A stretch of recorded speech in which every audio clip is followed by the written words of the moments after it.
नारी शक्ति को आगे बढ़ा रहे हैं, कहते हैं कि नहीं, नारी शक्ति को आगे बढ़ा रहे हैं। तो अंकिता भंडारी के साथ क्या हुआ? उनके साथ जो अत्याचार हुआ, उनके हत्यारों को संरक्षण कौन दे रहा है? मोदी जी जवाब दें। नारी शक्ति की बात कर रहे हैं।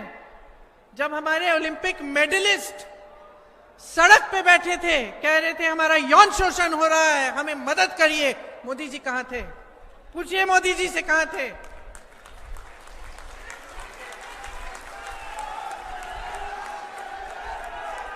जब हाथरस में एक महिला का रेप होता है और बीच रात में उसका शव जलाया जाता है,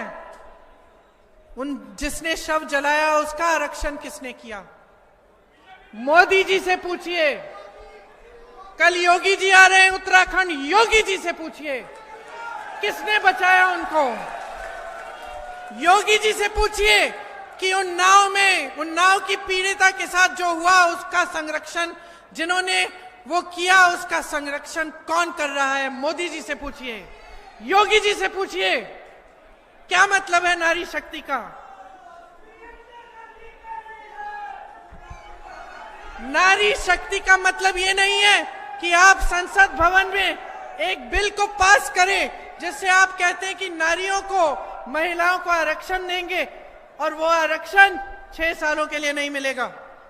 ये नारी शक्ति के लिए नहीं है, ये अपनी शक्ति के लिए, अपनी सत्ता के लिए है। बस चुनाव आ रहा है, सब समझ गए हैं।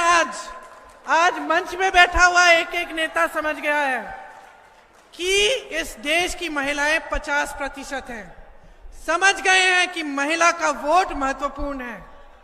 जब मैं चीखती चिल्ला रही थी इसके बारे में, जब मैं कह रही थी कि महिलाओं को सशक्त बनाओ, तब मेरा मजाक उड़ा रहे थे 2-3 साल पहले। अब अचानक पता चला कि महिलाओं के बगैर नैया पार नहीं होने वाली है, महिलाओं के बगैर सरकार नहीं बनने वाली है। तो शुरू हो गई नारी शक्ति की बातें।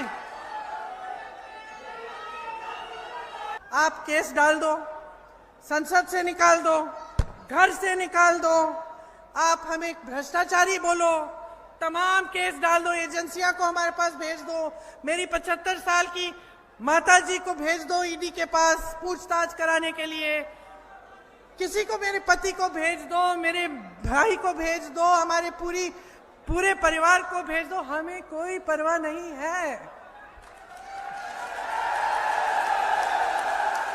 हमें पता है क्या दिखता है, हमें पता है क्या दिखता है, आपका भय दिखता है,